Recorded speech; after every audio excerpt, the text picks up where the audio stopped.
Vamos orar, irmãos. Santo Deus, maravilhoso Pai, em nome de Jesus Cristo, estamos aqui reunidos, Senhor Deus, para mais uma vez aprender mais uma porção da Tua Palavra. Deus querido, fala conosco, Pai, através do Teu servo pastor. Ó Deus querido, que ele seja uma ferramenta viva em Tuas mãos, Pai. O Senhor usa, Pai, o Teu servo, para que venha falar para os nossos corações. Pai querido, nós pedimos a Ti, Senhor Deus, que o Senhor venha derramar, Pai, cada vez mais, Senhor Deus, pensa sobre nossas vidas e nos concede, Senhor Deus, sabedoria para poder, Pai, usar, Pai, a Tua palavra, usar, Pai, o entendimento que o Senhor tem nos concedido. Pai querido, nesse momento, quero pedir mais uma vez, o Senhor fala conosco, Pai, usa o Teu servo, Pai, o pastor, que nos trazer o recado que o Senhor colocou no seu coração. Em nome de Jesus Cristo, nós oramos agradecidos. Amém. Amém.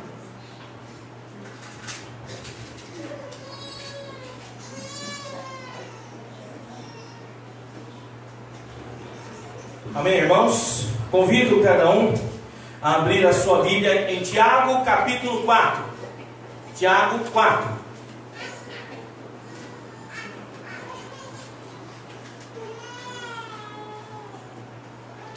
Todos acharam? Tiago, capítulo 4. Vamos todos ler e meditar neste capítulo. Tiago, capítulo 4. Amém? De onde vêm as guerras e pelejas entre vós? Porventura não vem disto, a saber, dos vossos deleites, que nos vossos membros guerreiam? Cobiçais e nada tendes, sois invejosos e cobiçosos, não podeis alcançar, combateis e guerreais e nada tendes, porque não pedis. Pedis e não recebeis, porque pedis mal, para gastardes em vossos deleites. Adúlteros e adúlteras, não sabeis vós que a amizade do mundo é inimizade contra Deus? Portanto, qualquer que quiser ser amigo do mundo, constitui-se inimigo de Deus. Ou cuidai vós que em vão diz as Escrituras, o Espírito que em nós habita tem ciúmes? Antes da maior graça, portanto diz Deus, resiste aos soberbos, dá porém graça aos humildes. Sujeitai-vos, pois, a Deus, resisti ao diabo, e ele fugirá de vós. Chegai-vos a Deus, e ele se chegará a vós. Limpai as mãos, pecadores, e vós de duplo ânimo, purificai o coração. Senti as nossas misérias, e lamentai e chorai. Converta-se o vosso riso em pranto, e o vosso gozo em tristeza. Humilhai-vos perante o Senhor, e Ele vos exaltará. Amém? Título dessa noite: devemos resistir às paixões. Nós vemos que Tiago, capítulo 4, ele vai falar da igreja, ele vai falar para a igreja, uma igreja que sofria, que tinha algumas dificuldades, uma igreja que fazia acepção de pessoas, uma igreja que tinha aprendido dar valor às pessoas segundo a questão econômica. E Tiago, ele trabalha nessa situação, e agora ele vem falar alguma coisa muito importante para nós nos dias atuais. De onde vêm as guerras que há entre vós? Ou seja, de onde há as contendas, as brigas, as intrigas, as confusões, as facções que pode haver dentro da igreja? Porque nós estamos em igreja, igreja é relacionamento, igreja é estar um com o outro, e muitas vezes dentro de nós, dentro da nossa comunidade, e aí nós podemos transportar para a família, para o local de trabalho, existem confusões, existem problemas, existem coisas esquisitas acontecendo. E ele faz a pergunta: de onde vêm as guerras que pelejais entre vós? Essa confusão, esse falar mal um do outro, esse fazer bico, estou de bico com o outro, virar a cara. Da onde vem isso aí? E aí ele continua no texto: porventura não vem disto, porventura não vem disso aqui? Eu vou falar o que vem. Ele faz a pergunta e já dá a resposta, a saber, dos vossos deleites, que nos vossos membros guerreiam. Ou seja, você não está querendo uma vida muito boa, você não está querendo realmente ter coisas que talvez não é para você ter. E no versículo 2, cobiçais e nada tendes. Cobiçais e nada tendes. Ou seja, Tiago está falando que as guerras que vêm, e aí poderíamos até falar dessa guerra externa, mas aqui ele está falando para a igreja. Ele está falando do problema que às vezes nos relacionamentos acontece, as confusões, as brigas, vêm da cobiça. Meus irmãos, quem está na igreja precisa aprender uma coisa: estar contente com o que tem. Amém? Quem está na igreja precisa estar contente com o que tem. Amém? Não estou falando aqui, meu querido, minha querida, que você não pode almejar melhoras de vida. Não estamos falando isso. Mas estou falando daquele espírito murmurador, daquele espírito reclamão, daquele espírito de insatisfação, que Deus abençoa, que Deus dá, que Deus derrama na graça e não dá bom e começa a reclamar. E aí, começa a reclamar. Isso é um terreno pavimentado para você olhar o que o outro tem e começar a cobiçar. O que o outro tem, que cobiçamos? O companheiro do outro, a companheira do outro, o carro do outro, o cabelo do outro, a idade do outro, o dinheiro do outro, até a desgraça do outro. Porque tem gente que ele leva um padrão de cobiça tão grande, que a hora que o outro está passando alguma dificuldade, ele também quer passar, porque às vezes há como poderíamos dizer, um bem secundário em o outro está sofrendo, porque alguém talvez tem dó dele, porque tem alguma coisa, porque as pessoas vão lá falar com ele: eu devia sofrer também, porque quem sabe eu também tinha esse bem secundário. E aí começa essa insatisfação. Uma insatisfação que é por causa da cobiça. Uma insatisfação porque na verdade essa cobiça é a falta de acreditar, a falta de ser grato naquilo que Deus tem dado. Eu falo falta de acreditar porque não acredita que Deus é suficiente na vida da pessoa. Nós passamos por lutas, passamos. E vamos passar mais ainda. Mas eu tenho visto isso na vida da igreja.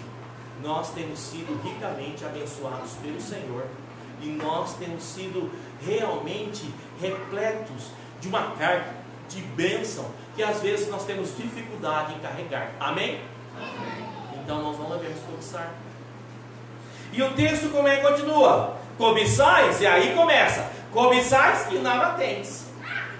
Porque quando você começa a cobiçar muito o que o outro tem, além de se tornar infeliz, além de trazer um pecado para a vida, você começa a desperdiçar aquilo que você tem. Você não dá valor, você joga fora, você abandona. Então quando você fica olhando o que o outro tem, e você não devia olhar porque não é seu, é do outro, e lembrando que nada é nosso, tudo nós estamos apenas administrando, e nós vamos prestar conta disso a Deus. Mas você deixa de cuidar das suas coisas. Sabe aquela história que fala assim? Que às vezes as pessoas falam: você não tem vida para cuidar, você cuida muito da minha. Isso aí é um negócio que tem que ser real. Vamos lá, cada um cuidar da sua vida e parar de cobiçar a vida do outro. E aí começa: sois invejosos. Palavra dura que Tiago dá. Tem inveja. E a inveja, ela começa a minar o coração. E a inveja começa a brotar outros sentimentos. E a inveja começa a pessoa a planejar pecados. Não foi assim com Caim e Abel? Caim teve inveja do que Abel tinha oferecido a Deus. Não foi assim, também poderíamos dizer, com Davi, com Urias. Ele teve cobiça, teve inveja da mulher bela que o seu comandante tinha. E olha aí, podemos dizer outras questões da palavra de Deus, não é? Podemos dizer outras situações que levaram à ruína, que levaram à dificuldade. Meu irmão, não tenha inveja. Não tenha inveja. Tem gente que fala uma santa inveja. Não existe santa inveja, tá? Nem no inferno. Inveja é inveja. Não tenha inveja. E cobiçosos, e não podeis alcançar. É interessante, meus irmãos, que os dias da pós-modernidade têm instigado as pessoas a serem invejosas, as pessoas a serem cobiçosas, porque as pessoas querem que ocorra, os empresários, esse mundo capitalista, quer que cada um tenha inveja de alguma coisa e tenha cobiça de alguma coisa, porque aí a pessoa fica escravo do querer comprar, escravo de buscar alguma coisa. E vem os lançamentos. É tão interessante que algumas coisas são lançadas porque há realmente uma melhora, mas tem coisa que você vê não mudou nada. Celular é um negócio interessante, fica do mesmo jeito. Eles colocam um pouquinho maior ou um pouquinho menor, um pouquinho mais grosso ou um pouquinho mais fino, e aí coloca o mesmo nome, e agora é o 7, e agora é o 8. E todo mundo fica doido, porque vê um negro, uma negra na rua que passou com aquele número que você não tem. Aí vai lá, aí começa, olha a inveja brotando no coração, começa a colocar, mas meu celular não está ruim. Aí inconscientemente deixa ele cair na privada. Mistério, caiu na privada, não sei por que caiu, porque você já não queria mais aquilo, porque você realmente já está invejando o outro, porque se fosse você queria, você mergulhava na privada junto, mas deixava ele cair, que a gente não deixa. Mas isso às vezes choca você, meu irmão, mas tem se tornado um jeito de existência do mundo pós-moderno. Um jeito que as pessoas falam, não, tem que ser assim mesmo, porque isso move a economia. Move a economia da escravidão. As pessoas têm ficado escravas de querer, de acumular coisas. Existem os acumuladores. Existem as pessoas com patologia, que acumulam. Quero dizer a você, que você tem que fugir disso aí. E não podeis alcançar. Irmão, tem coisa que você não vai alcançar. Entendeu? Esteja contente com o que Deus te deu. Esteja grato com o que Deus te deu. Seja feliz com o que Deus te deu. Olha lá. Porque combateis e guerreais e nada tendes, por que não pedis? Ou seja, fica combatendo entre vós, por que você não pede a Deus o necessário? E ele continua, pedis e não recebeis, porque pedis mal, para gastar de vossos deleites. Irmãos, quantas vezes acontece no meio cristão, na igreja, nós temos visto isso acontecer, os pedidos de oração totalmente egoístas. Totalmente egoísta. Ó Senhor, fulmina. Ó Senhor, aquele é meu inimigo. Pode ser seu inimigo, mas às vezes nem ele é inimigo seu. E eu vou te falar uma coisa, e muito menos de Deus. E nós queremos fulminar. Se a pessoa entra num descaminho, porque muita gente descaminho, e ali dá uma coisa, e a alegria no coração, se lascou. O coração fica risonho, porque é um coração guerreador, é um coração que pede as coisas para gastardes em vossos deleites, para gastar nas coisas que Deus não aprova. Eu tenho que perguntar ao seu coração, muitas vezes nós pedimos alguma coisa a Deus, por exemplo, vamos falar, já que está falando de gasto, mas não é só nesse sentido, pedimos um aumento de salário a Deus, pedimos uma promoção no serviço, e Deus nos dá, e o que você tem feito com isso aí? Eu costumo ver pessoas que recebem uma bênção do Senhor na área financeira, e quando não tinha essa bênção, ofertava, adorava o Senhor com dízimo e oferta, abençoando as pessoas. O dia que Deus abençoou, aí é muito, pastor, aumentar o dízimo, sabe por quê? Porque agora é muito. Agora é muito, meu pastor. Então agora vai pesar no bolso. Eu já contei uma vez, vou contar novamente, né? A pessoa que falou que ele dava muito dízimo e veio conversar comigo. E eu falei, venha, vamos conversar. Ah, pastor, tem um problema. Falou, qual que é o problema, meu querido? Eu estou dando muito dízimo. Ah, é, meu querido? Aí falou a quantia lá, uma quantia interessante, né? E o que você quer que eu faça, irmão? Ah, pastor, eu queria dar um jeito aí que eu estou dando muito dízimo. Falou, não, é fácil, vamos orar agora. Vamos orar agora, irmão, que vamos resolver isso aí. Ele gostou da ideia, falou, mas pastor, eu vou cortar pela metade o negócio, né? E eu pedi para realmente cortar pela metade. Falei, Deus Todo-Poderoso, toca na vida desse irmão e faz que o salário dele caia pela metade, que assim só dá metade do dízimo. Não, pastor, cancela essa oração. Pô, você não veio aqui pedindo oração? Vamos lá, vamos orar, ué. Não é verdade?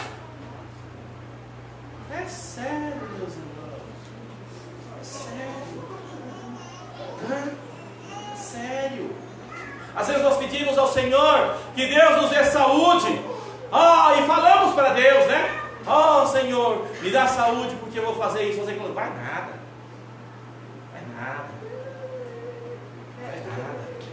Discurso vazio. Então, por que Deus não dá muitas coisas? Porque a gente pede errado, pede mal, pede as coisas, Deus sabe do coração que não é para a glória dele, é para a glória própria, é gastar nos deleites, é para gastar em coisas que não agradam ao Senhor, e Deus não abençoa tais atitudes. E olha só, não sou eu que estou chamando, não, é o livro de Tiago. Tiago fala no versículo 4: adúlteros, adúlteras,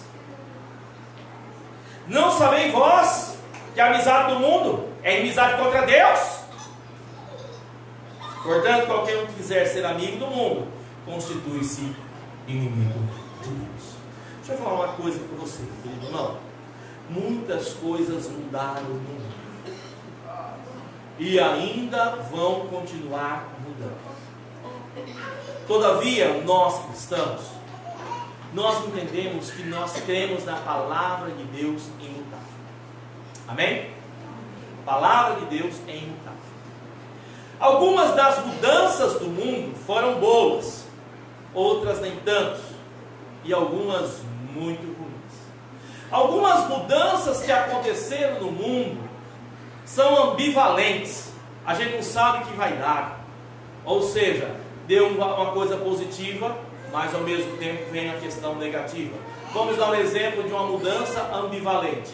Já é sábio, isso já está até, o pessoal aí da geografia, da estatística sabe muito bem, que as pessoas estão no Brasil vivendo mais, tendo uma vida longa, maior, e a expectativa de vida está aumentando, está aí, até por essa é um dos argumentos que se fala da reforma da Previdência, e todo mundo fica bravo, é um negócio que vai ter que mexer, porque as pessoas estão vivendo mais, as pessoas estão demorando mais para morrer.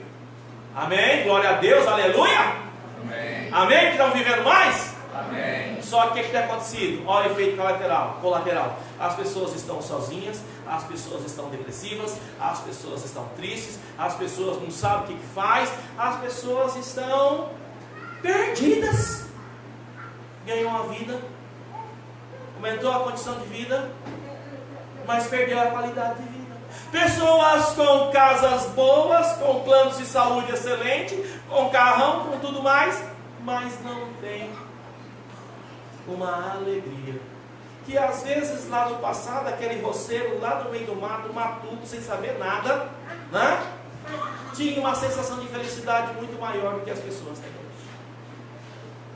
Então, quero dizer, muitas coisas mudaram. Estou dando exemplo da mudança. Uma mudança positiva, que depois dá o seu rebote negativo. A Bíblia é imutável. O que eu quero dizer com isso? Que nós precisamos ter a percepção e entender que devemos aprender com as mudanças boas do mundo, da vida, E nós não devemos deixar que as mudanças faça com que a nossa condição de entendimento da Escritura seja alterada. Ou seja, o mundo pode mudar positivamente, negativamente ou neutro, mas aquilo que diz a palavra de Deus deve permanecer. Nós temos vivido num mundo da pós-modernidade, que tem mudado o conceito de igreja, que tem mudado o conceito de família, que tem mudado o conceito de relacionamento amoroso, que tem mudado o conceito de paternidade e de maternidade. Nós não vamos entrar nessa, nós vamos continuar com a Bíblia. Mas nós devemos entender e compreender essas mudanças e saber que elas nos afetam, e muitas vezes nos afetam de maneira negativa, e nós começamos a abandonar os princípios da palavra de Deus e começamos a abraçar coisas que não condiz com a palavra de Deus. E aí o texto continua: adúlteros e adúlteras, geração de adultérios. O adultério tem chegado a tanto que o adultério não é mais só no casamento. É gasolina adulterada, é leite adulterado, é tudo adulterado, é nota adulterada, é dinheiro adulterado. Adúlteros. Não sabeis vós que a amizade do mundo é amizade contra Deus? Temos tido o evangelho soft, o evangelho light, para que as pessoas venham às igrejas. Mas que evangelho é esse? Que evangelho é esse que, desculpe falar, meu irmão, sai da igreja e vai para a balada, sai da igreja, acaba de tomar ceia e vai bater cachaça? Que evangelho é esse que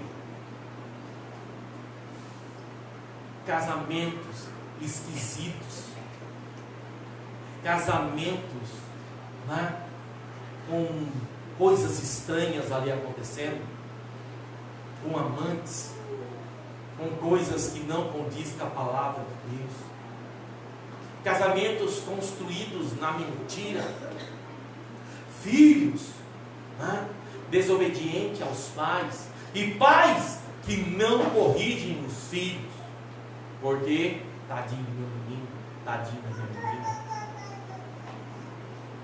Pais que abrem mão do preceito bíblico por causa, meu filho tem que ser feliz, né? Querido, vou dizer uma coisa para você. Esse negócio de ser feliz, muita gente diz, tá? Só que a Bíblia fala que nós somos criados para adorar a Deus. Amém? Amém. A Bíblia fala para nós estarmos contentes com aquilo que tem. E se você olhar a palavra de Deus, você vai ver que todo mundo que serviu ao Senhor foi uma vida de felicidade, ou de vez em quando tinha uns percalços de sofrimento? Me responde. Sofrimento, percalço.